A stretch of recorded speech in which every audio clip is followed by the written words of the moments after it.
Ata 3 incendios forestais permanecen activos en Galicia. Iniciáronse onte pola tarde despois das fortes treboadas que caeron en prácticamente todo o territorio. Os raios son a máis que probable causa de todos eles. Que tal? Boas tardes. Todo parece indicar, como lles dicíamos, que as treboadas son a orixe destes incendios, como tamén o son dos estragos na igrexa de San Paio de Trado, no concello ourensán de Pontedeva. Andrea Otero.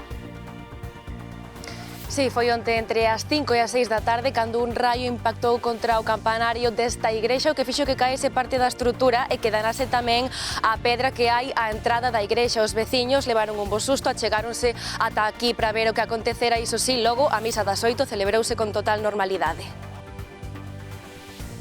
Volveremos logo en directo e as treboadas esquivaron o Festival Internacional do Mundo Celta de Ortigueira. Foron 5 días cheos de música que encheron a vila de milleiros de persoas con ganas de gozar do folk e de moitas outras actividades paralelas. Javier Santos. Sí, actividades e actuacións de grupos e formacións internacionais e tamén de aquí. Hoxe foi o desfile das bandas de gaitas de Galicia, Asturias, Bretaña e Escocia que percorreron tamén todas as vilas da cidade nun festival que xa é unha referencia internacional en todo o mundo.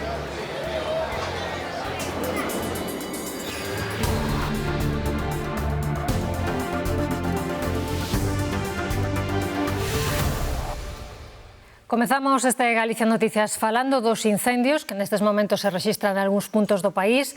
Parece que as treboadas están na orixe destes lumes. Un deles produciuse no concello de Ribas de Sil. Aquí mesmo se chegou a activar de madrugada a situación 2 pola proximidade das Lapas ao lugar de Chenzas, na parroquia de Soutordei. Esta medida xa se puido cancelar pola mañá. O lume empezou onte preto das 6:30 da tarde e leva calcinada unha superficie de 90 hectáreas. E non só en Ribas de Sil, tamén permanecen activos incendios nos concellos de Laxe e de Vimianzo. O primeiro, o de Laxe, na parroquia de Nande, empezou contra as 10 da noite e xa afecta unhas 100 hectáreas. O de Vimianzo afecta a parroquia de Salto e está activo dende as 8 da tarde de onte, queimou 40 hectáreas. Producíronse tamén incendios en Zas e en Muxía. En todos os casos, como dicíamos, sospeítase que o aparato eléctrico das treboadas de onte pode estar detrás das causas destes lumes. Como lles dicíamos, sospeitase que o aparato eléctrico das treboadas de onte pode estar detrás dos lumes e que na tarde de onte caeron máis de 5.700 raios, non caeron en todo o país. Afectaron sobre todo a zona das Rías Baixas e o interior da provincia da Coruña. Aínda que xa se anunciaran estas treboadas e estábamos en aviso laranxa, as chuvias e mesmo o pedrazo pillaron por sorpresa máis dun. Hoxe a predición pronostica máis trebóns, serán menos intensos. Aínda así, está activado o aviso laranxa na Mariña Lucense e o amarelo na costa norte da provincia da Coruña e no interior da de Lugo. Mais cousas, van ver agora como quedou esta noite unha casa de Ponteceso. Un coche de gama alta deixou este enorme burato á altura do salón ao espetarse contra a casa e logo saiu rebotado uns 2 metros. Dentro dormían 4 persoas que afortunadamente resultaron ilesas. En cambio, os 4 ocupantes do vehículo resultaron feridos, 2 deles de carácter grave. Trasladáronos ao Complexo Hospitalario Universitario da Coruña. En Vigo, 3 persoas resultaron feridas logo de producirse un accidente con 3 coches implicados que circulaban pola Nacional 555 á altura de Cabral. Sucedeu ás 12:30 desta noite.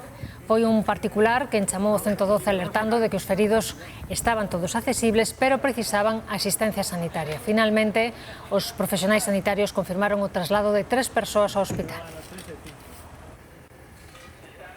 Un veleiro portugués encallou onte nunha zona de rochas da ría de Aldán. O barco recreativo navegaba á altura de Punta Couso, na parroquia de Io, cando encallou. Ata a zona desprazouse a lancha de salvamento marítimo con base en Cangas, Salvamar Mirage, que puido comprobar que a tripulación se atopaba ben. Un veciño de Nigrán vive atemorizado pola maleza que cobre a parcela lindeira coa súa casa. Asegura que representa un perigo grave se se produce un incendio. Leva máis de 2 anos presentando queixas e denuncias sen éxito polo momento. A maleza rodea esta casa de Nigrán. 3 dos terreos lindeiros límpanse cada ano, pero hai un que lles preocupa aos donos da vivenda porque ninguén se fai cargo del. É unha selva, é selvático. É que eu intento que se limpie, pero non consigo, nadie me dá resposta de a propiedade, nin como teño que facer. Entonces hai 2 anos que estou intentando ir a un sitio, a outro, ir ao Concello, pero non me dan resposta.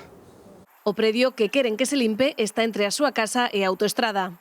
Invadindo xa o muro que temos aí de 3 metros, o invernadoiro, están saltando as silvas por encima.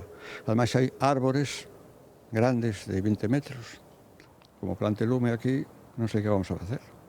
É unha selva chea de silvas, de árbores grandes.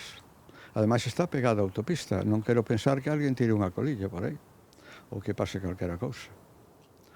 E non consigo que nadie me dé unha solución. Ademais do medo aos incendios, no medio desa vexetación xa perderon varios balóns. O meu neto é un bo xogador de fútbol que vai cos amigos aquí nun campo que temos, e xa van 3 ou 4 balóns, especialmente un que está firmado por non sei canto de xogadores, e sempre me reclama todos os anos: abuelo, el balón. Entonces, por eso estou loitando. É unha causa tamén emocional importante para nós e para él. O Concello de Nigrán conta dende este mes cunha persoa contratada só para revisar as fincas que hai que limpar. Neste caso, o terreo está a nome dunha persoa estranxeira a que non consiguen localizar e non desbotan ter que actuar directamente na limpeza.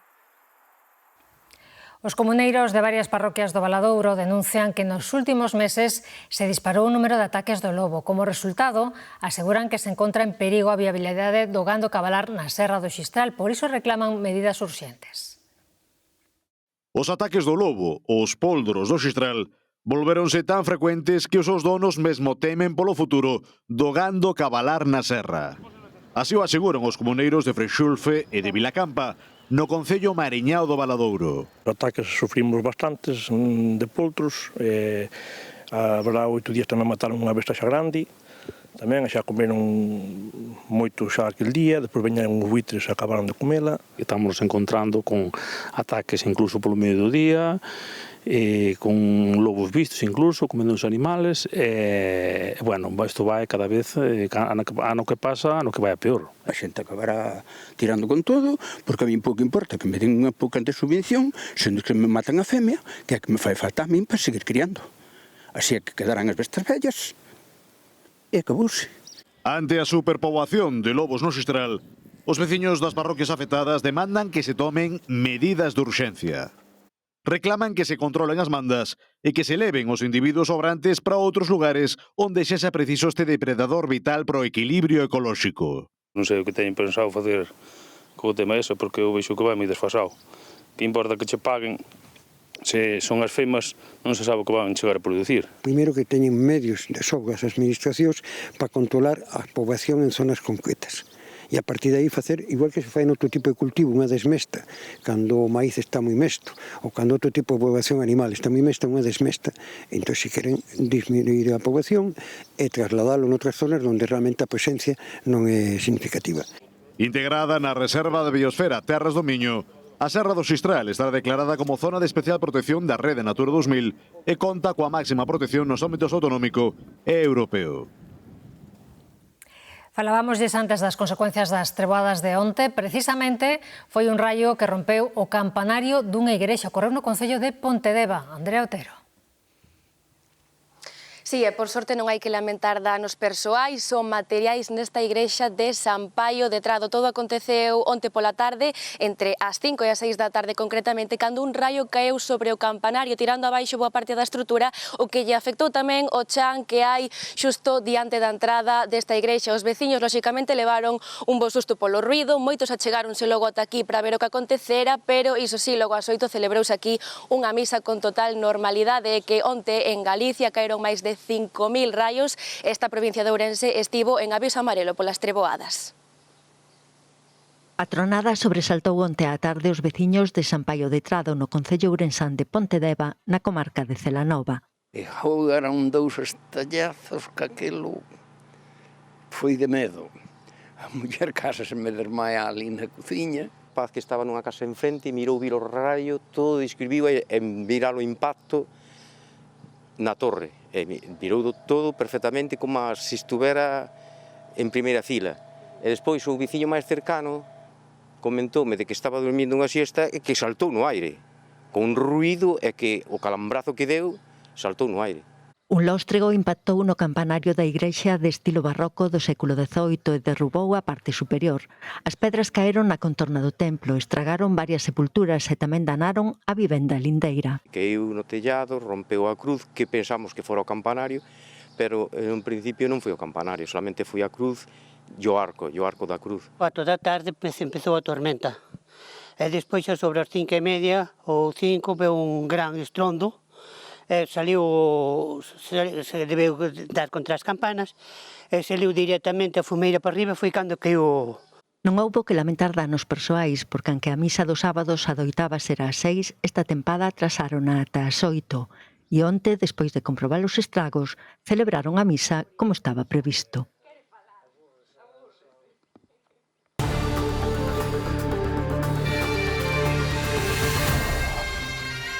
E de seguido viaxamos en directo a Ortigueira nun día ben especial do seu Festival Internacional do Mundo Celta. O último xa será nuns minutos.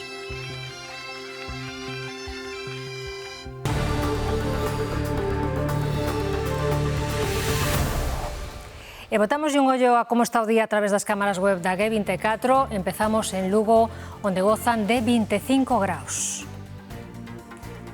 Un pouco máis fresco está en Muxía, onde os termómetros marcan a estora 22 dos 23 graus, os que chegarán hoxe. E esta é a vista da cidade de Ourense, dende o seminario. Na capital das Burgas están agora 27 graus. E dende o Monte de Tomba temos esta vista de Pontevedra, 24 graus nestes momentos. Volvemos ao interior para rematar, concretamente a Verín, con 25 agradables graus de temperatura.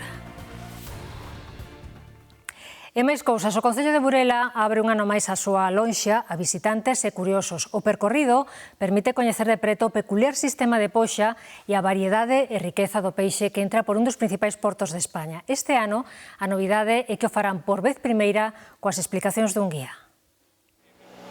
É a porta de entrada da pescada, o bonito ou a xarda que mañá teremos no prato, pero o que acontece dentro da lonxa é un segredo que en Burela o desvelan para os non iniciados durante o verán. É a primeira vez que venimos a unha lonja, entonces ver así el pez recién pescado, pues como que te llama la atención. La cantidad de peces que estamos viendo, que la verdad es que es bastante espectacular. Aquí se produce cada ano a primeira venda de 15.000 toneladas de peixe, o 15% de todo o que se desembarca en Galicia, aínda que automatizado desde 2021, mantense o tradicional sistema de poxa. É como a xente pois respira esa tensión dos compradores e como hai que estar moito ao quite para coller o mellor prezo e que non se quede o compañeiro co lote.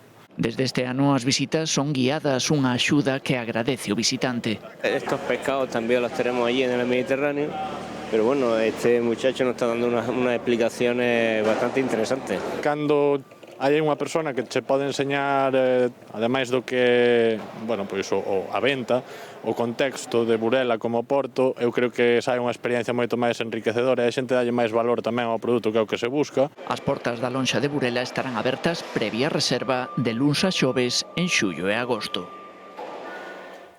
Cada vez escoitamos máis falar deses espazos urbanos deseñados para as emerxencias de calor cada vez máis frecuentes. Creacións que ocupan lugares propios para refrescarnos e protexernos. Teñen que estar identificados e ser accesibles, pero sabemos como é un refuxio climático. En Galicia, as entidades locais xa teñen algúns en marcha. Visitamos o Xodoroso.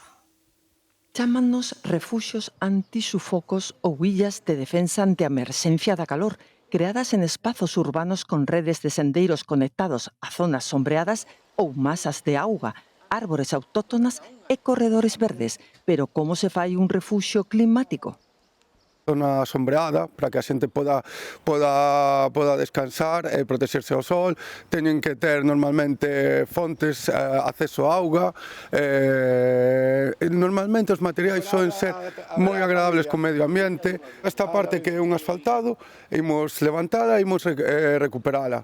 Imos meter materiales permeables para que pase a auga, para que non reteñan a auga, non reteñan o calor. Sombra, eso está claro, e verde, por supuesto.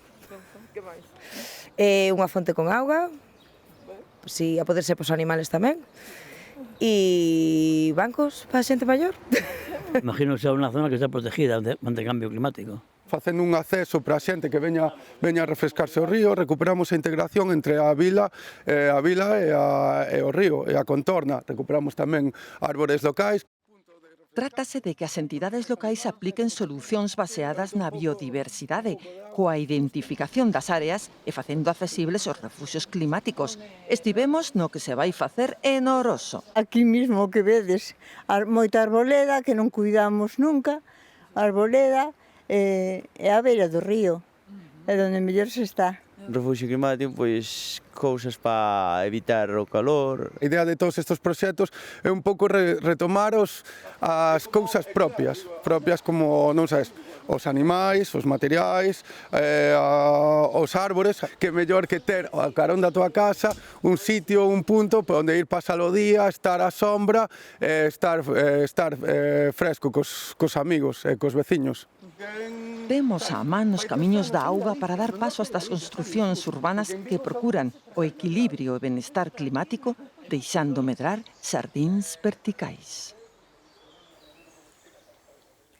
Mentres o alumnado goza dunhas merecidas vacacións, no Colexio As Bizocas do Grove vai avanzando o proxecto de permacultura e bioconstrución que será realidade no próximo curso. Xa está rematada a estrutura dunha casa trasno feita con palla, cal e bambú que os alumnos rematarán con barro cando regresen. Tamén participarán na transformación do patio nun bosque, nunha horta e na construción dun forno de barro. O Colexio As Bizocas do Grove goza dunha situación privilexiada ao carón do mar, pero a partir do próximo curso aínda o será máis. Converterase no primeiro centro en gozar dun proxecto de bioconstrución e permacultura que transformará o patio nun espazo vivo e pedagóxico que os propios alumnos axudarán a construir. Intentamos un pouco contrarrestar todo o tempo que pasan diante de pantallas. Consiste en vegetalizar o parque, transformar o parque que actualmente está un poño estéril nun espacio vivo, un espacio verde, con árbores frutales, con estanques, con casiña, como se ve aquí, bioconstrucción. Faremos aquí neste espacio unha especie de edificio en barro, que tamén farán eles, con botellas nos muros. En setembro farán o remate da casa e despois o seguinte paso é crear un forno para que eles tamén o poidan utilizar. Forno de pan e de pizzas con eles, con barro tamén. O epicentro do proxecto é a casa Trasno, feita de adobe con cal e palla e estrutura de bambú, unha técnica milenaria con moitas vantaxes. Un o coste que un coste estamos a 1.000 euros de material, máis ou menos, e outra que tamén podes facer un espacio moi bonito, é como xogar con plastilina, é que fácil de facer, e a parte que non se quenta ni se enfría. Unha horta e un bosque completarán o proxecto, un espazo onde os cativos terán ocasión de cultivar, experimentar e coñecer os ciclos da natureza. Unha zona de cultivo, nos tiñamos unha tiriña aí pequeniña, pero bueno, queremos que eso medre porque lle gustaba moito. E contaremos tamén eso con José Luis para que nos cree a unha forma que sean formas orgánicas que tamén sean apetecibles para eles, que non sea un caixón cuadrado.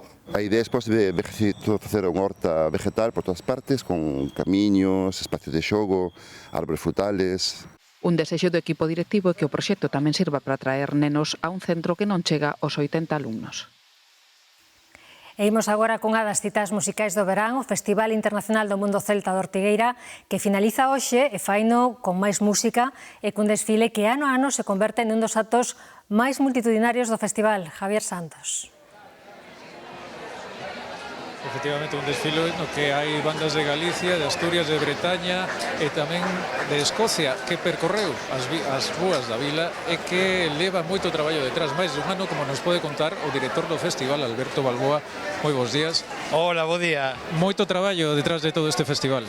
Moito traballo para que todo saia ben estes días, pois levamos moito tempo traballando nel. Canta xente se estima que puido vir nestes 5 días? Home, nos pensamos, como ano pasado, sobre 100.000 persoas máis ou menos, lo que é unha cifra bastante grande para Ortigueira, sí. E hai moitas agrupacións que conseguiste reunir moitas agrupacións de moitos lugares, ademais. Sí, bueno, temos grupos de Escocia, de Irlanda, de Bretaña, de Galicia, moitos tamén, e logo máis de 400 gaiteiros se dan hoxe por la mañana por aquí desfilando coas súas bandas de gaitas. Ao longo de todos estes días houve diversas actuacións, non sei se queres destacar algunha delas que poida sobresair con respecto ao resto? Hombre, nós intentamos ter unha programación compensada, entonces eu saliría a todas as agrupacións e a todas as bandas que tocaron no festival, desde os irlandeses de Lunasa a los de Quebec, a Islamber, é dicir, hai moitísima xente que pode estar como number one, como número uno.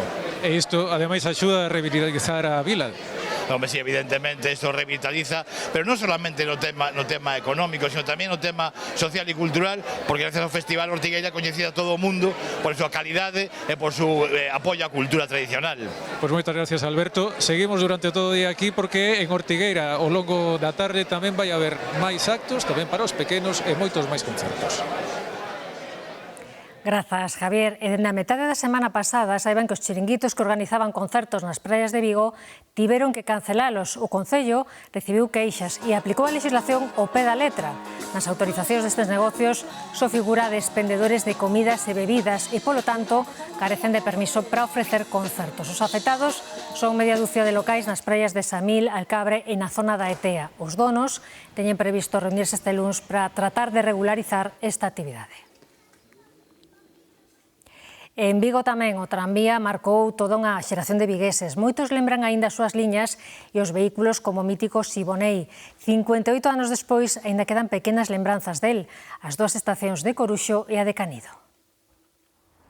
Máis de 100 anos ten esta icónica edificación que todos os que circulamos entre Vigo e Baiona coñecemos. O tranvía deixou de funcionar en 1968, pero para a xente que o empregaba segue tendo un gran valor sentimental. No barrio de Canido, en San Miguel de Oia, loitan para que o edificio permaneza e se restaure porque parte da súa historia, tal e como se fixo coa de Coruxo. A historia da estación é importante para a cidade de Vigo, porque o tranvía unía hasta Baiona, chegaba tamén hasta Porriño, e as estacións, aparte de ser moi bonitas, eu considero que son patrimonio histórico da cidade. Para Carmen Romero é xa unha cuestión personal. Quedou abraiada cando se decatou de que chegou a haber un proxecto de urbanización que contemplaba botala abaixo hai non demasiado tempo. A estación a comprou un promotor de apartamentos e de chalés adosados e chegaron noticias de que a iban a derribar. Entón eu empecé a preguntar, non poden tirar a estación, que patrimonio, non poden. Encontrei unha normativa que decía que unha zona de aquí de Canido, de chalés historicistas, non se podían tirar. E a estación está dentro desa normativa. Agora que saben que pública a prioridade dos veciños é que se restaure conservando a súa fasquía orixinal, con esas características letras vermellas, o de menos sería a utilidade que se lle daría, pero xa teñen pensadas varias opcións. Era un albergue para peregrinos, que está moi ben. Eu tamén digo que un centro para os ciclistas, porque vai haber unha senda ciclista que chega hasta a Guardia, e en outros países hai, son tendas, talleres, lugares onde os ciclistas poden parar, comprar cousas e arreglar as bicicletas tamén. Unha pequena cafetería tamén podía ser, cualquier cousa que menos tirarla. Carmen quixo facer unha campaña en positivo con esta lona para convencer o alcalde ou a administración competente para que restauren o edificio que tanto significou para os nosos pais e os nosos avós. Son os últimos representantes dun oficio en extinción e son únicos tanto polo xeito de facer como pola antigüidade da empresa. Falamos dos artesáns campaneiros de Arcos da Condesa, en Caldas. Hoxe acompañámolos no momento máis especial do ano, o da fundición. O Fumenedos ao Campo anuncia unha mañá especial en Arcos da Condesa. Indica que van fundir bronce para facer campás. Son os últimos artesáns que resisten neste oficio e levan 4 séculos aquí creando patrimonio. Levo casi 1.600 campás do seu campo catalogadas. As campanas de Bastavales, que foron cantadas por Rosalía. Poderíamos dicir tamén unha das campás de Anllóns, cantadas por Pondal. Todas dende 1600 feitas co mesmo proceso artesanal. Forno de leña, moldes de barro, cobre e estaño. E meses de traballo no deseño para que a campa soe perfecta. Esa campana, para que vibre, no medio ten 1 centímetro, esa mesma campana, abaixo para aguantar o golpe ten 5, arriba todas esas dimensións e todas esas medidas é o que che dan a sonoridade da campana, máis unha boa aleación, claro. Hoxe funden 1.200 kilos de bronce para 7 campás. Os moldes están enterrados baixo capas e capas de area para que logo a refríen pouco a pouco. A espera de ter lista a coada, a tensión é máxima. Hai varias cousas que nunca fallan, pero poden fallar, que hai que estar moi atentos.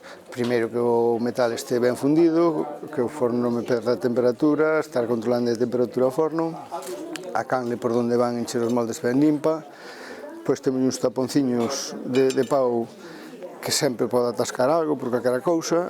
Tens que estar atendendo varias cousas que non é que sexen moi complicadas, pero non te podes despistar. E chega o momento da maxa.